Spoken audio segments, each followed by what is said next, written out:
Assalamualaikum warahmatullahi wabarakatuh. Waalaikumsalam warahmatullahi wabarakatuh. Alhamdulillahil jabbaril qahhar, al-azizil ghaffar, khaliqil jannati wan nar. Wassalatu wassalamu ala sayyidina wa maulana Muhammadinil mukhtar wa ala alihi wa ashabihil athhar. Amma ba'd. Saudara-saudara kaum muslimin rahimakumullah. Pada pertemuan kali ini kita akan membicarakan tentang neraka dan calon-calon penghuninya. Sesungguhnya kalau kita bicara tentang neraka, artinya kita bicara tentang akhirat. Dan kalau kita bicara tentang akhirat, kita bicara tentang alam gaib yang merupakan salah satu dari rukun iman yang 6, percaya kepada alam gaib. Kalau sudah bicara alam gaib, maka ini di luar batas kemampuan nilai-nilai ilmiah dan di luar batas kemampuan renungan filsafat. Ilmu pengetahuan akan buntu kalau sudah membicarakan alam gaib. Artinya, kehidupan di akhirat itu tidak bisa diteliti secara ilmiah. Filsafat pun akan ngambang kalau sudah membicarakan kehidupan di alam gaib. Karena itu kalau kita kembali kepada logika, jika kita ingin mengerti tentang caranya membuat bangku, kita pergi ke tukang bangku dan bertanya kepadanya.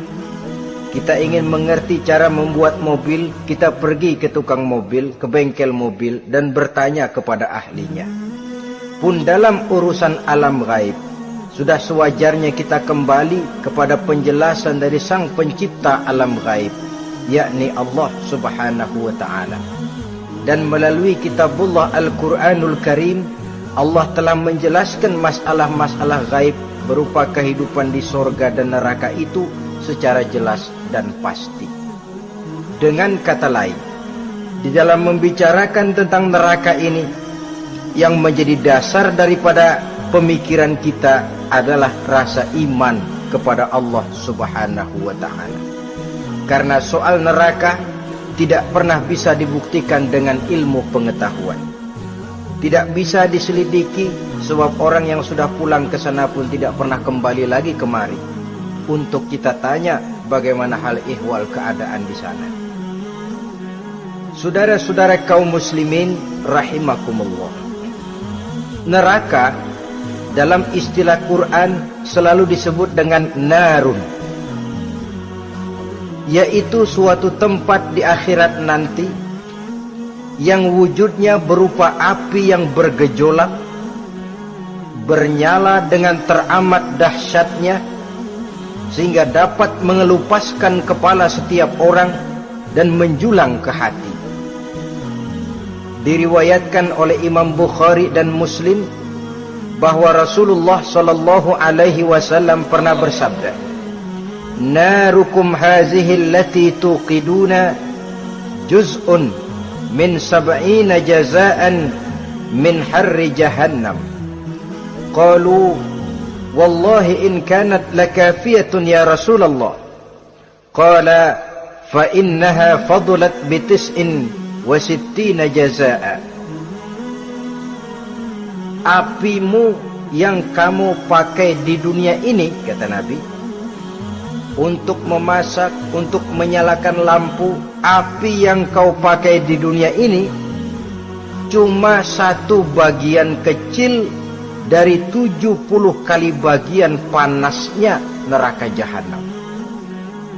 Sahabat waktu itu terperanjat lalu berkata, "Wallah, in kanat lakafiyatun ya Rasulullah." Ya Rasul, api di dunia ini saja sudah cukup untuk menghanguskan kami, untuk menghanguskan apa yang ada.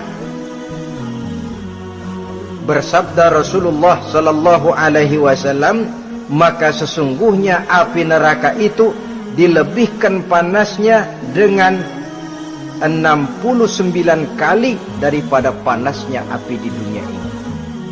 Jadi sepanas-panasnya api yang pernah kita rasakan di dunia ini, maka api di neraka nanti 69 kali lebih panas dari api yang kita rasakan paling panas di dunia. Hadis yang senada dengan penjelasan ini di samping Jawahirul Bukhari, kita bisa menemukannya dalam Mukhtasar Tazkiratul Qurtubi dan Mukhtasar Ibnu Abi Jamrah misalnya. Saudara-saudara kaum muslimin rahimakumullah. Sehingga boleh jadi seringan-ringan azab penduduk neraka di akhirat nanti, kata Nabi, seorang yang di telapak kakinya diletakkan kerikil neraka yang sangat kecil, lalu mendidih otaknya. Itu seringan-ringannya. Di tapak kakinya diletakkan kerikil neraka yang oleh karena panasnya lalu mendidih otaknya. Itu yang paling ringan, gak apa-apa, cuma segitu aja. Di telapak kakinya ditaruh kerikil, otaknya lalu jadi mendidih karena menahan panas.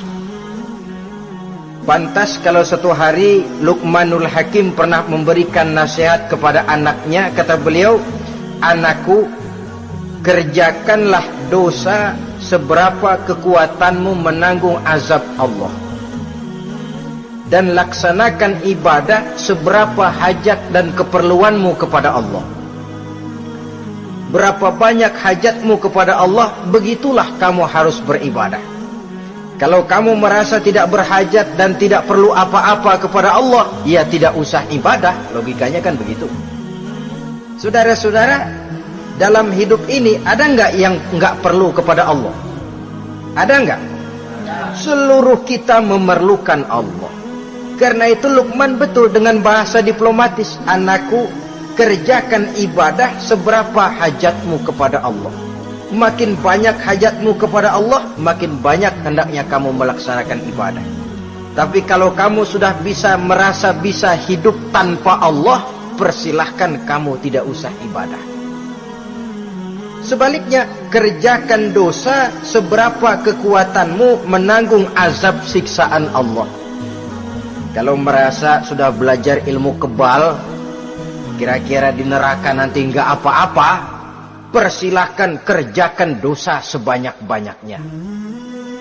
Tapi kalau masih berpikir, gua mah jangan dibakar di neraka, nginjek puntung rokok gua lompat. Kalau masih berpikir ke situ, ya hati-hati, saudara-saudara. Nah, sebagaimana surga, neraka pun ada pintu-pintunya. Dan yang melalui pintu-pintu itu sesuai dengan dosa yang dia kerjakan pada waktu kehidupannya di dunia ini. Jadi setelah manusia diadili, mereka kumpul di padang mahsyar beramai-ramai. Yang mendapat kitab di tangan kanan, yang selamat dari proses pengadilan, yang sudah nyata lebih banyak kebaikannya daripada kesalahannya, wajah mereka berseri-seri. Tapi yang rapotnya merah, yang timbangannya lebih banyak kejahatannya, mereka mukanya udah pada gulem. Di tengah itulah kedengaran pernyataan dari Allah Subhanahu wa ta'ala, "Salamun qaulan min Rabbir Rahim." Ada ucapan selamat dari Allah, Tuhan yang Maha Pengasih dan Maha Penyayang. "Salamun alaikum." Selamatlah kamu, wahai orang-orang yang kelak akan sampai ke surga. Yang lulus di pengadilan dapat ucapan selamat dari Allah. Tapi pada saat itu juga Allah mengatakan, "Wamtazul yauma ayyuhal mujrimun." Pada hari ini, semua orang-orang yang kurang ajar supaya minggir. Wamtazul yauma ayyuhal mujrimun. Orang-orang yang durjana, kelompok durhaka, para pembuat dosa, misah hari ini, minggir semuanya. Kamu akan digiring ke dalam neraka. Saudara-saudara kaum muslimin rahimakumullah. Baik mereka yang akan menuju surga, baik mereka yang akan masuk ke dalam neraka, sama melintasi satu jembatan yang melintang di atas neraka.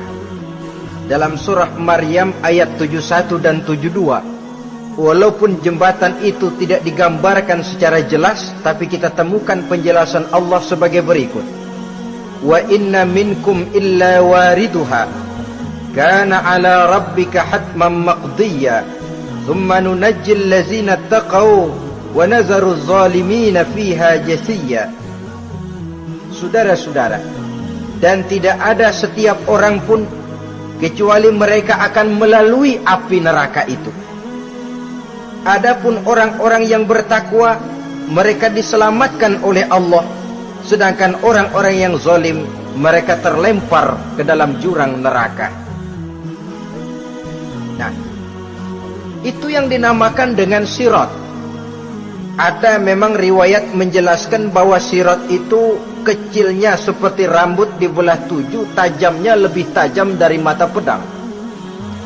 Tapi dalam banyak hal, orang lewat di atas sirat itu bergantung kepada amalannya waktu dia hidup di dunia ini. Maka jangan heran ada orang yang lewat di atas sirat itu seperti kilat, lep, sudah sampai di surga. Ada yang lewat di atas sirat itu seperti orang terbang. Ada yang lewat di atas sirat itu seperti orang lari. Ada yang seperti jalannya onta. Ada yang merangkak. Ada yang gelantungan. Ada yang sudah hampir sampai ke tepian sana untuk masuk ke dalam surga, terpeleset nyemplung juga ke dalam neraka, sesuai dengan amalan pada waktu mereka hidup di kehidupan dunia yang sekarang ini. Saudara-saudara kaum muslimin rahimakumullah, apabila orang terperosok lalu masuk ke dalam neraka, bagaimanakah ihwal keadaan di neraka? Panasnya sudah kita jelaskan tadi, 70 kali lipat dari sepanas-panasnya api di dunia ini. Lalu orang-orang yang masuk ke dalam neraka, mereka juga mendapat pakaian, makanan, minuman, perhiasan. Tapi makanannya, minumannya, perhiasannya lain dengan orang-orang yang sampai di surga. Mereka juga diberikan buah-buahan, sebab di neraka juga ada pohon. Namanya pohon zakum. Buahnya duri dari api. Dan itu yang akan jadi lalap makanannya orang-orang neraka. Di dalam surah As-Saffat ayat 64-65 Allah Subhanahu wa taala menjelaskan, innaha syajaratun takhruju fi aslil jahim tal'uha ka'annahu ru'usus sayatin. Sesungguhnya pohon zakum itu adalah satu pohon yang akarnya keluar dari dasar neraka, yang buahnya seperti kepala setan. Ini sudah untuk bahasa yang sangat menyeramkan ini. Pohon itu tumbuh dari dasar neraka, buahnya mirip kepala setan. Itu akan dijadikan makanannya orang-orang yang ada di dalam neraka. Perhiasannya apa? Surah Al-Insan ayat 4, inna a'tadna lil kafirina salasilan wa aghlalan wa sa'ira. Sesungguhnya kami sediakan bagi orang-orang kafir itu di dalam neraka segala macam rantai, cambuk-cambuk dan belenggu-belenggu neraka, terbuat dari api neraka, siap untuk merantai, membelenggu dan mencambuk mereka. Jadi dikasih perhiasan, lehernya dikalungin rantai, tangannya dipakein belenggu, ada cambuk-cambuk yang seluruhnya terbuat dari api neraka. Begitu mereka sampai ke pintu neraka yang namanya malaikat Zabaniyah, penjaga neraka, udah bukan main gemesnya dah. Ya, nyambutnya nggak ada ramahnya, lain sama malaikat Ridwan, penjaga surga. Ramah, murah senyum, Begitu orang mau masuk surga, salamun alaikum tibtum fadkhuluha khalidin. Keselamatan atas kamu, sungguh kamu telah beruntung. Sekaranglah masuk kamu ke dalam surga dan kekalah tinggal selama-lamanya di sana. Ramah, murah senyum, selamat datang, selamat tiba di tempat yang penuh kenikmatan. Mari persilahkan. Ini malaikat Ridwan.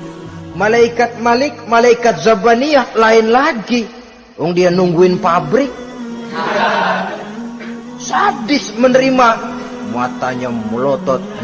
Ini dia manusia-manusia kurang ajar yang waktu di dunia sudah datang para rasul, sudah turun agama, sudah datang Al-Quran, tapi belagak pilon. Ini loh, nih rantai, belenggu, lalu dirangkeng, dimasukkan ke dalam neraka. Na'udzubillah summa na'udzubillah. Saudara-saudara, lalu terpikir oleh kita, kalau begitu panasnya api neraka, sekali lempar orang terus mati dong. Ya enak kalau boleh begitu sih. Begitu dilempar ke neraka terus mati, enak. Ternyata tidak. Kepedihan neraka adalah kepedihan yang kekal dan terus menerus. Tidak satu saat pun orang-orang di dalam neraka pernah merasakan kesenangan. Tidak sesaat pun. Kali semenit kayak ngasok, enggak, terus menerus berada dalam kepedihan yang tiada tara. Al-Quran menjelaskan, kullama nadijat juluduhum baddalnahum juludan ghairaha. Apabila hancur kulitnya, kami ganti dengan kulit yang baru. Supaya apa? Liyazukul azab, biar dia rasain azab. Tuh, rasain dulu. Hancur kepalanya, buletin lagi. Hancur kulitnya, bikin lagi. Berantakan isi perutnya, disempurnakan lagi, digiling lagi. Terus menerus begitu. Tidak sedetik pun penduduk neraka itu pernah mengalami istirahat. Barangkali pakai jam istirahat lumayan. Ini enggak ada. Ada bel, keneng, keneng, keneng, istirahat, azab dicabut. Tidak. Terus menerus dan selalu begitu. Satu detik saja pun mereka tidak pernah istirahat dari siksaan dan azab yang mereka terima. Saudara-saudara kaum muslimin rahimakumullah. Lalu bagaimana keadaan mereka? Ada orang-orang di dalam neraka itu yang dikenakan pakaian dari api neraka. Luar biasa. Dikasih pakaian dinas dari api. Kemudian kepalanya dituangi air yang sedang mendidih, yang dengan tuangan air itu dihancur luluhkan segala isi perutnya dan kulit-kulitnya. Setelah itu mereka dicambuk dengan cambuk-cambuk dari besi. Apabila mereka hendak keluar dari neraka, mereka dicampakkan kembali ke dalamnya dan dikatakan kepada mereka, rasakan siksaan yang membakar ini. Dalam surah Al-Hajj ayat 19 sampai 22 kita bisa simak firman Allah Subhanahu wa taala. Fallazina kafaru qutti'at lahum siyabun min nar yusabbu min fawqi ru'usihimul jahim yus'aru bihi ma fi butunihim wal julud wa lahum maqami'u min hadid kullama aradu an yakhruju minha min ghammin u'idu fiha wa zuqu 'azabal hariq. Na'udzubillah summa na'udzubillah. Diberikan pakaian dari api, melolong, menyayat dia, memilukan, merintih dan meraung-raung.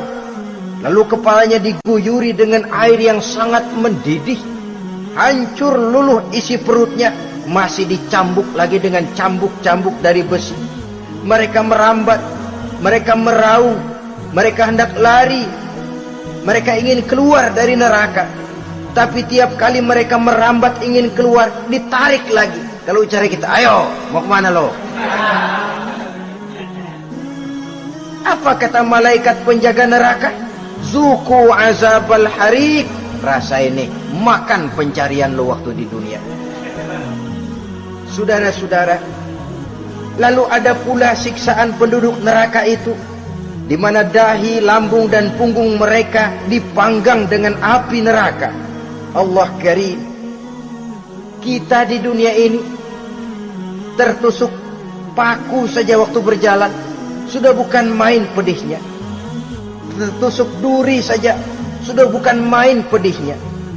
Ini punggungnya, lambungnya macam disate, dipanggang dari api neraka.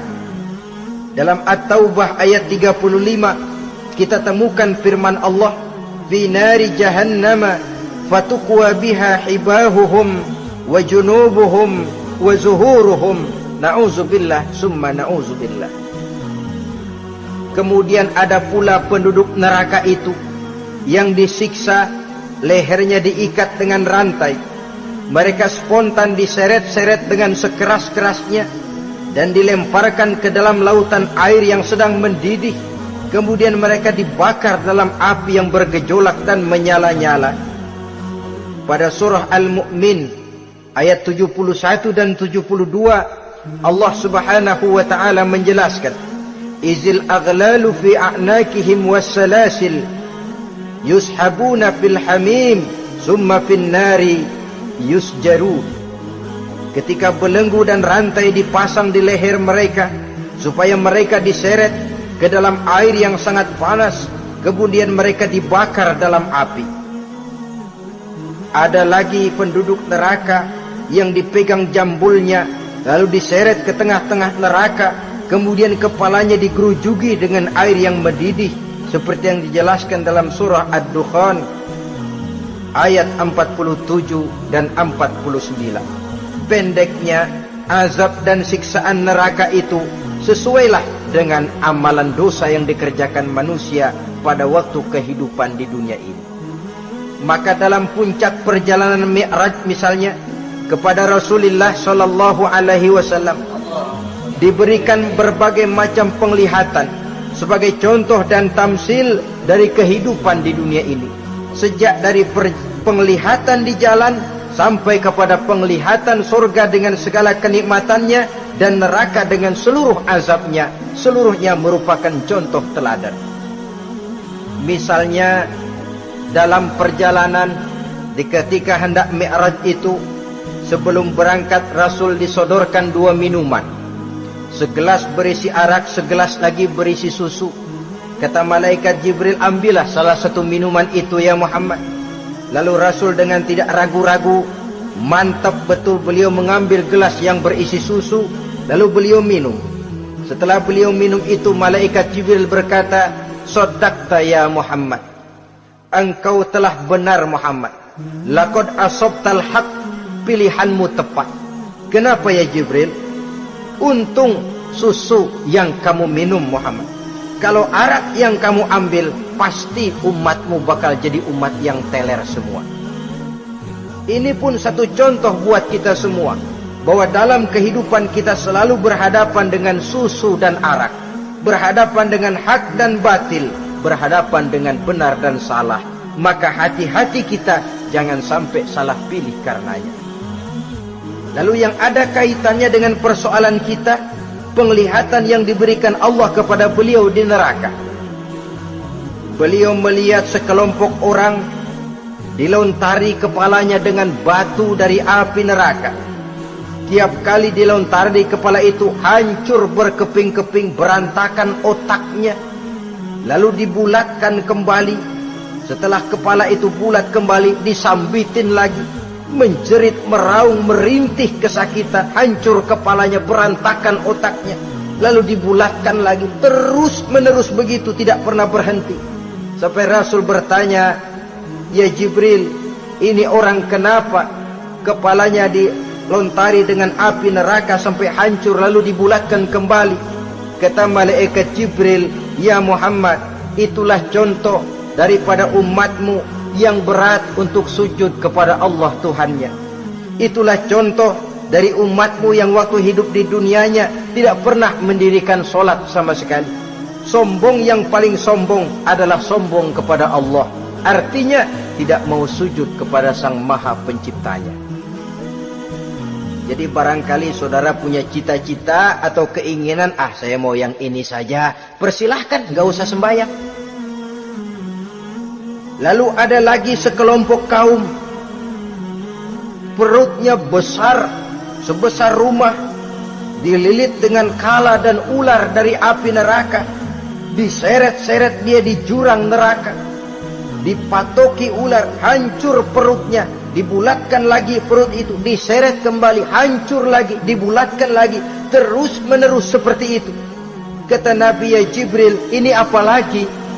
Kata malaikat Jibril, wahai Muhammad, inilah contoh daripada umatmu yang waktu di dunia suka makan riba alias renten, dan suka makan harta anak yatim, suka ngobyekin anak yatim, sok jadi pengasuh anak yatimnya lapar, pengasuhnya yang pada kenyang.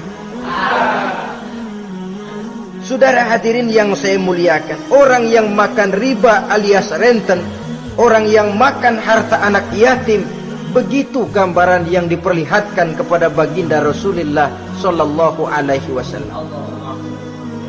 Sebagian lagi ada penduduk neraka yang kukunya terbuat dari tembaga dari api neraka, panjang sangat kukunya itu, lalu mencakar-cakar mukanya sendiri, hancur mukanya berantakan, dicakari oleh kukunya itu, lalu dibulatkan lagi, dicakar lagi, hancur lagi, dibulatkan lagi. Pengangguran bener nih orang, muka sendiri dicakarin sendiri. Ya Jibril, ini tamsil apa Jibril? Ya Muhammad, itulah contoh dari umatmu yang pada waktu di dunianya enggak pernah rukun sama sesama saudaranya muslim, suka nyari aib orang lain, suka ngejelekin orang lain, padahal orang lain itu saudaranya seakidah. Kan sama dengan nyakar muka sendiri namanya, menepuk air di dulang, terpercik muka sendiri. Kejelekan saudaranya dikorek-korek, aib saudaranya diobral di pasar umum. Orang macam itu nanti tangannya akan tumbuh kuku panjang dari tembaga yang akan mencakar dan mengoyak-ngoyak mukanya sendiri. Itu kita bisa lihat nanti. Oh, ini yang waktu di dunia suka ngorek-ngorek kesalahan orang tuh lagi pada nyakarin mukanya. Saudara-saudara kaum muslimin rahimakumullah. Oleh karena itu Nabi ajarkan kita, tuba liman syaghalahu aibuhu an uyubin nas. Beruntung orang yang aib dan kekurangan pada dirinya menyebabkan dia sibuk sampai enggak sempat ngorek-ngorek aib dan kekurangan orang lain. Introspeksi.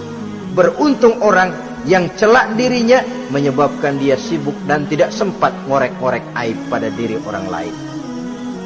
Ada pula di antaranya dilihat oleh Rasul, di antara penduduk neraka itu orang yang lidahnya terjulur memanjang, kemudian dipotong lidah itu dengan gunting dari api neraka, menjerit dan memekik ia menahan sakit yang tiada tara, sampai Rasul bertanya kepada malaikat Jibril, kalau ini tamsil apa lagi ya Jibril? Kata malaikat Jibril, wahai Muhammad, inilah contoh dari umatmu, orang-orang yang waktu di dunia tidak pandai menjaga lidahnya, suka menggunjing orang, suka memfitnah orang, suka ghibah dan namimah, suka ngomongin orang di belakang yang bersangkutan. Maka hari ini lidahnya menjulur menjadi panjang dan dipotong dengan gunting dari api neraka. Lalu Rasul juga melihat sekelompok orang perempuan tergantung rambutnya dari gantungan api neraka, kemudian dipanggang dari duburnya sampai ke atas kepalanya dengan tombak dari api neraka, meraung dan merintih serta mengeluarkan nanah dari kemaluannya. Rasul bertanya, ini apa lagi ya Jibril? Kata malaikat Jibril, inilah perempuan yang waktu di dunia tidak pandai menjaga kehormatan dirinya, ahli zina dan tukang umbar, saudara-saudara kaum muslimin rahimakumullah, banyak lagi tamsil-tamsil yang dicontohkan dalam puncak perjalanan Mi'raj yang seluruhnya merupakan peringatan bagi kita umat Rasulullah sallallahu alaihi wasallam. Nah, kemudian sekarang marilah kita bicarakan neraka itu satu demi satu. Yang pertama, dan ini yang paling dikenal orang, neraka Jahannam atau naru Jahannam. Siapa yang dijelaskan Allah akan menjadi penghuni neraka Jahannam ini? Pertama dalam surah Al-Ankabut ayat 68. Wa man azlamu mimman iftara 'ala Allahi kadziban aw kadzdzaba bil haqqi lamma ja'ahu alaysa fi jahannam maswal lil kafirin. Adapun orang-orang yang zalim kepada Allah, mendustakan ayat-ayat Allah dan mendustakan kebenaran setelah datang kebenaran itu, bukankah neraka Jahannam merupakan tempat kembali bagi orang-orang kafir? Jadi dalam Al-Ankabut ayat 68 ini dijelaskan, penduduk neraka Jahannam itu pertama adalah orang-orang kafir. Siapa orang kafir? Menurut keyakinan akidah kita, setiap orang di luar Islam adalah kafir. Kemudian yang kedua dalam surah Al-Hijr ayat 42 dan 43, penduduk neraka Jahannam itu, inna ibadi laisa laka alaihim sultanun illa man ittaba'aka minal ghawin wa inna jahannama la maw'iduhum ajma'in. Sesungguhnya hamba-hambaku tidak akan bisa kamu kuasai, hai iblis, kecuali mereka yang mengikuti tipu dayamu. Sesungguhnya neraka Jahannamlah tempat mereka seluruhnya. Kalau kita perhatikan ayat ini, maka penghuni neraka Jahannam yang kedua adalah para pengikut setan. Para pengikut setan dengan seluruh ajaran-ajaran yang dilancarkan oleh setan. Padahal pada saat hendak masuk neraka, setan jelas cuci tangan. Tugasnya cuma bagaimana mencari pengikut sebanyak-banyaknya yang akan nemenin dia di neraka nanti. Tapi pada saat orang digiring ke dalam neraka, setan cuci tangan. Mungkin orang menuntut, setan, gue ngikutin lu, sekarang kenapa jadi kemari? Nah, gue bilang juga apa? Kata setan, gue bilang juga apa, lu kenapa ngikutin? Dan setan ini menebar ranjau dalam segala bentuknya, dengan segala macam caranya. Para pengikut setan yang menjauhi tuntunan agama, memperturutkan hawa nafsunya. Setan membisiki manusia lewat minuman keras, setan masuk manusia lewat judi, lewat zina, lewat kenikmatan yang melalaikan orang dari kehidupan akhirat dan selanjutnya, dengan segala macam jalan. Kadang-kadang dalam ibadah setan juga masuk. Kalau tidak ditimbulkannya takabur, ditimbulkannya sikap ujub dalam diri kita. Timbul rasa diri lebih benar dari orang lain, dan ini jelek. Timbul rasa nganggap enteng orang lain, itu kan ujub, nggak dikelihatanin orang, cuma hatinya aja ngomong sendirian. Kalau gue lihat di kampung ini nggak ada yang kayak gue. Bayangnya kayak ibadahnya kayak udah aing pang paling nak ya di dia.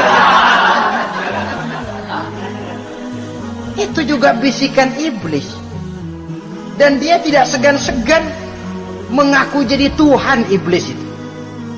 Dan ini diceritakan dalam kehidupan Sayyidus Syekh Abdul Qadir Jailani. Ketika beliau sedang ibadah di mihrab dalam masjid, datang seberkas sinar.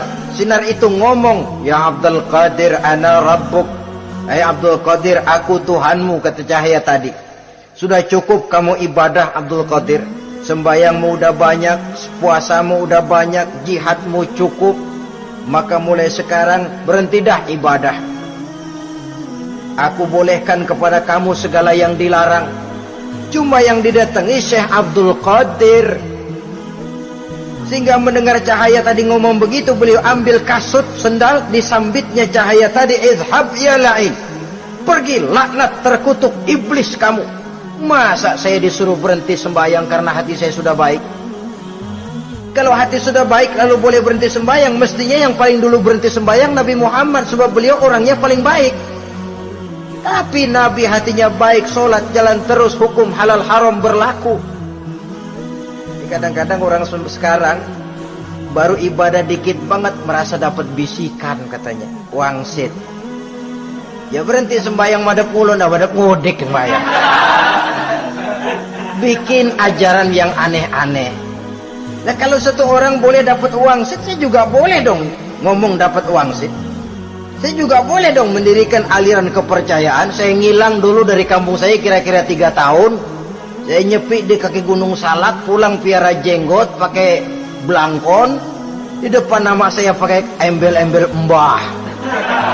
Saya ngaku dapat wangsit di Gunung Ano, mewahyukan kepada saya ano. Saya cari murid yang fanatik. Saudara-saudara kaum muslimin rahimakumullah, setan membisiki manusia hatta kita sedang ibadah sekalipun dibisikinya. Caranya, mula-mula dia bisikin, terus sembahyang buru-buru dah. Buru-buru dah. Akhirnya apa? Rukuk kita enggak sempurna, sujud kita enggak lengkap, tumakninah kita kurang, bacaan kita tajwidnya enggak kena. Kalau itu bisa kita atasin, kita sembahyang sebagaimana yang seharusnya, dia bisiki lewat jalan lain lagi. Suruhnya yang pendek-pendek aja dah. Atau habis sembahyang udah sigrah, udah jangan pakai wirid, jangan pakai zikir. Dengan segala macam jalan dibisikinya was-was ke dalam diri kita. Sehingga ada satu riwayat walaupun dhaif, tapi ini baik untuk dijadikan pelajaran. Konon iblis itu kalau subuh keliling dia, bawa kulit kambing, jarum, sama tepung. Ditanya orang, iblis ini buat apa? Oh, kulit kambing. Gunanya tahu nggak? Kalau begitu subuh, sudah muazin bilang, as-salatu khairum minan naum. Salat lebih baik daripada tidur. Maka ini kulit kambing mulai aku hamparkan buat hamba-hamba Muhammad. Jadi begitu dengar azan, cuma udah bikin anget udah tidur. Kenapa? Kulit kambing belis masuk. Saudara-saudara, lalu kata orang tadi lagi, lah kalau tepung buat apa itu? Oh, tepung itu kalau umat Muhammad mau baca Quran, baca kitab, mutolaah, gua aurin tepung matanya biar dia sepet. Makanya kalau sudah ngaji, baca Quran, bawaannya udah ngantuk aja ngantuk. Oh begitu, iya. Nah kalau duri paku itu buat apa? Nah ini duri paku. Kalau umat Muhammad mau hadir di majelis taklim, mau pergi ngaji, mau duduk iktikaf di masjid, gua pasangin paku di pantatnya. Jadi kalau sudah duduk di masjid, kelasat, kelesek. Hadir di majelis taklim, kelasat, kelesek. Bawaannya mau udahan melulu. Itu duri-duri dan paku-paku yang memang ditebarkan oleh iblis. Saudara-saudara kaum muslimin rahimakumullah, jadi para pengikut setan dengan segala macam perangkapnya ini pun, ya perangkap setan itu ya dunia. Dunia itu ya isinya harta, tahta, wanita. Kan perangkap dunia itu harta, tahta, wanita. Ini sering bikin orang buta. Perangkap dunia dan merupakan perangkap setan sekaligus. Nah, yang ketiga, penghuni neraka jahanam adalah para pembuat dosa, orang-orang yang durhaka. Dalam Toha ayat 74 Allah menjelaskan, innahu may ya'ti rabbahu mujriman fa inna lahu jahannam. Sesungguhnya orang-orang yang datang menghadap Allah dengan berlumuran dosa, maka sesungguhnya bagi mereka adalah neraka jahanam. Dan yang keempat, penghuni neraka jahanam orang yang kufur nikmat. Tidak cuma kufur iman, tapi kufur nikmat bisa menyebabkan orang masuk neraka jahanam. belum pernah merasakan dalam hidupnya bahwa Allah memberikan nikmat kepadanya, bagaimanapun besar karunia dan nikmat itu. Dalam surah Ibrahim ayat 28-29 Allah menjelaskan, alam tara ilal ladzina baddalu ni'matallahi kufran wa ahallu qaumahum darul bawar jahannama yaslaunaha wa bi'sal qarar. Tidaklah engkau perhatikan, tidaklah kau lihat orang-orang yang mengganti, menukar nikmat Tuhannya dengan kekufuran. Diberikan nikmat berupa Islam, digantinya dengan kekufuran. Dia tidak tahan kesengsaraan dunia lalu memilih kesengsaraan akhirat. Padahal kesengsaraan akhirat lebih abadi dari kesengsaraan dunia. Ada orang yang gak tahan miskin dunia, lalu menjatuhkan pilihan lebih memilih miskin akhirat. Ya Allah, keliru besar. Karena gak tahan hidup miskin di dunia, ada yang nawarin ngasih super mie 3 bungkus, iman telap. Ada yang ngasih beras, pindah agama. Ada yang bawain pakaian bekas, tukar akidah, pindah iman. Innalillah. Ditukar kemiskinan dunia dengan kemiskinan akhirat. Padahal kemiskinan dunia berapa tahun? Setahun umur manusia. Sepanjang-panjang umur orang sekarang kan. 100 tahun udah jarang umur orang sekarang. 70 aja udah cakep. Sebenarnya kalau 70 tuh ada jatah lebih tuh, 7 tahun. So, kalau ikut Nabi 63 tahun kan, Nabi wafat. Kalau kita sudah umur 70 tuh ada jatah ekstra 7 tahun. Oh ya, dimanfaatkan baik-baik mestinya. Taruhlah kemiskinan dunia, bagaimanapun melaratnya dunia, bagaimanapun sengsaranya dunia, cuma sebatas umur kita. Tapi kalau nikmat Islam ini harus kita tukar dengan yang lain. Baddalu ni'matallahi kufran, menukar, mengganti nikmat yang diberikan Allah dengan kekufuran. Artinya kita menukar kemiskinan sementara dan kita memilih kesengsaraan dan kemiskinan abadi. Di akhirat kita miskin, di neraka kita miskin, miskin abadi. Di neraka kita sengsara, sengsara abadi. Saudara-saudara kaum muslimin rahimakumullah, itu neraka jahanam. Yang kedua dinamakan neraka jahim. Siapa mereka ini para penghuninya? Siapa mereka ini para penghuninya? Pertama dalam surah At-Takatsur, yaitu orang-orang yang bermegah-megah dengan dunia, menumpuk-numpuk harta, lalu lupa dengan kesibukan harta itu, lupa kepada kehidupan yang akhirat nanti. Alhaakumut takatsur hatta zurtumul maqabir kalla sawfa ta'lamun thumma kalla sawfa ta'lamun kalla law ta'lamuna ilmal yaqin la tarawunnal jahim. Kamu telah lalai akibat apa? At-takatsur. Ini penyakit pertama yang menyebabkan orang sampai ke neraka jahim. Penyakit takatsur. Dan itu penyakit zaman sekarang. Berlomba-lomba dengan kemegahan materi, berlomba-lomba dengan kemegahan dunia. Padahal kalau urusan itu kita berlomba, tidak akan pernah sampai finish. Percayalah itu, tidak akan pernah finish. Sebab kemegahan dunia siklus, lingkaran setan. Kita anggap kalau punya duit 1 juta tenang, punya 1 juta berubah pikiran, lain lagi. Kita anggap kalau punya mobil enak, sudah punya mobil, lain lagi problemnya. Kita anggap kalau rumah sudah gedung, enak hidup, punya rumah gedung, lain lagi problemnya. Makanya pesan Nabi, kalau ingin hidup tenang, urusan dunia lihat ke bawah, urusan akhirat lihat ke atas. Sering dicontohkan kalau punya mobil, bilang alhamdulillah kita punya mobil, tangga kita cuma punya motor. Kata yang punya motor, syukur banget kita punya motor, tangga kita punya sepeda doang. Kemana-mana kejek mulu. Dayung. Kata yang punya sepeda, alhamdulillah kita punya sepeda, tetangga kita cuma jalan kaki kemana-mana ngetuk mulu. Kata yang jalan kaki, alhamdulillah masih bisa jalan, tangga kita sebelah lumpuh bertahun-tahun nggak kemana-mana. Kata yang lumpuh, alhamdulillah masih hidup, tangga kita kemarin mati nggak balik lagi. Itu dalam urusan dunia. Sehingga sifat takasur ini hilang. Tapi urusan akhirat, lihat ke atas. Kalau dia begitu sibuknya bisa jaga sholat, kenapa saya tidak? Kalau dia hidupnya sederhana, rajin sedekah, kenapa saya yang lebih kok enggak sanggup? Kalau dia bisa baca Quran, kenapa saya enggak? Lalu timbul gairah ingin mencontoh. Mencontoh orang dalam urusan ibadah menimbulkan ketenangan jiwa. Dan itu ada garis finishnya. Tapi kalau yang lumpuh lihat yang bisa jalan lihat yang naik sepeda, yang sepeda punya lihat motor, sudah punya motor lihat mobil, lihat pesawat terbang, lihat kereta api. Kapanlah awak nih mau bersyukur? Yang ada kurang saja, padahal nikmat itu tidak pernah berhenti. Bukan dilarang orang kaya, tetapi perlombaan memperkaya diri itu yang dilarang.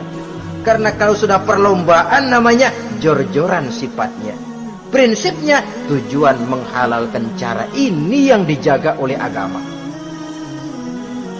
Saudara-saudara, selain penyakit takasur yang menyebabkan orang sampai ke neraka jahim, juga perbuatan durjana.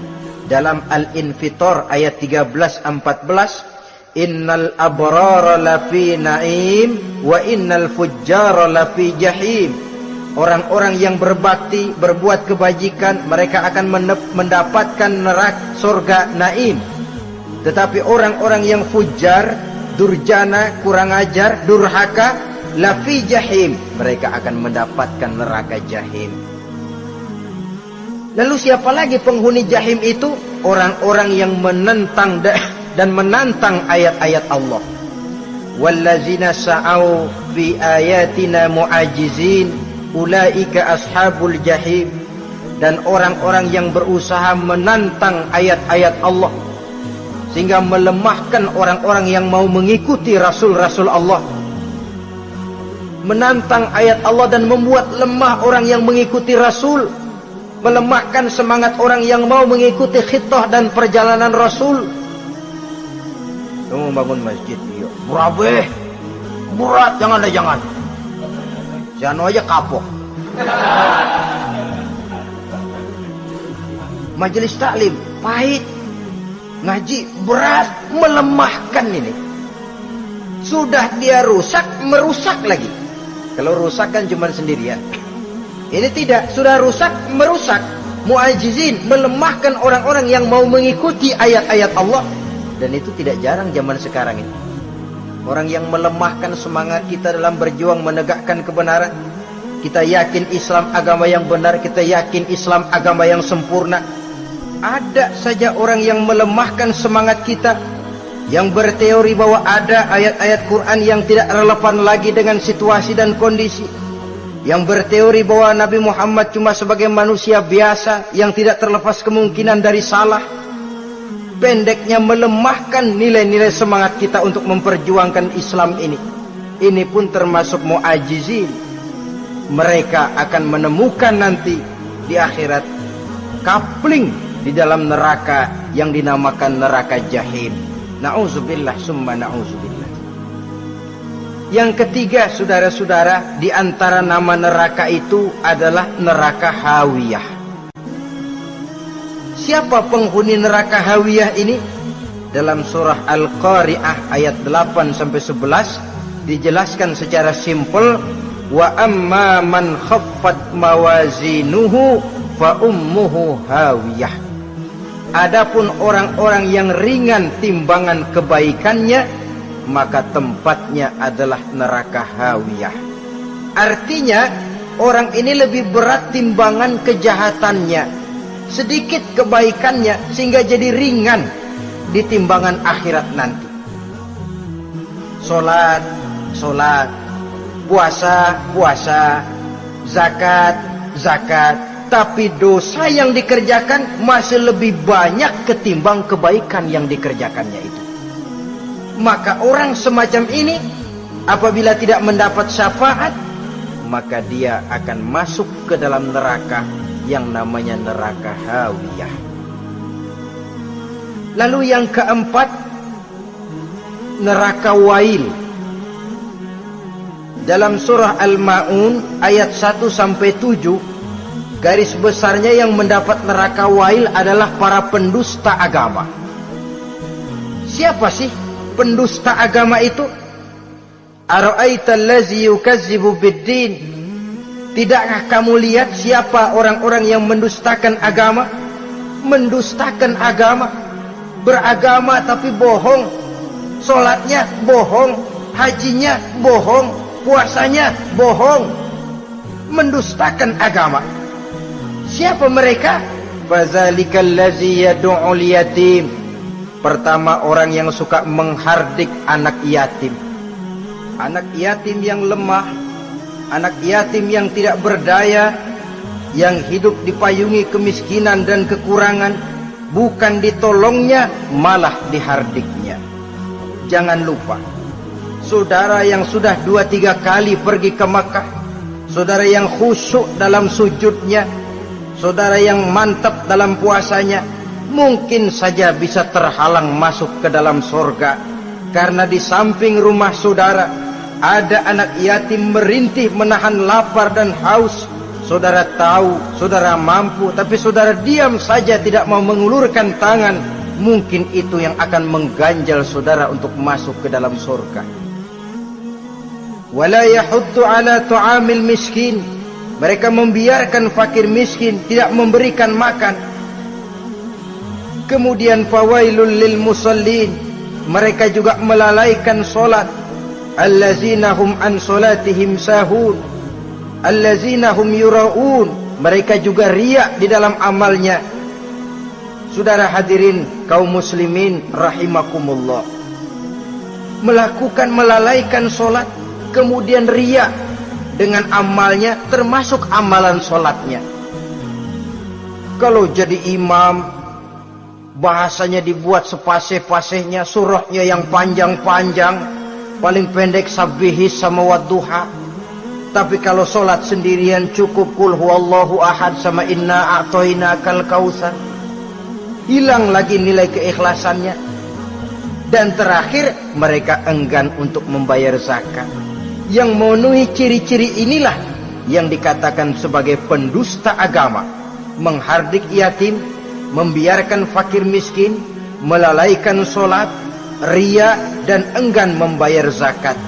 Mereka divonis mendapat neraka wail, seperti dalam surah Al-Ma'un ayat 1 sampai dengan 7. Saudara-saudara kaum muslimin rahimakumullah. Yang kelima, neraka sa'ir.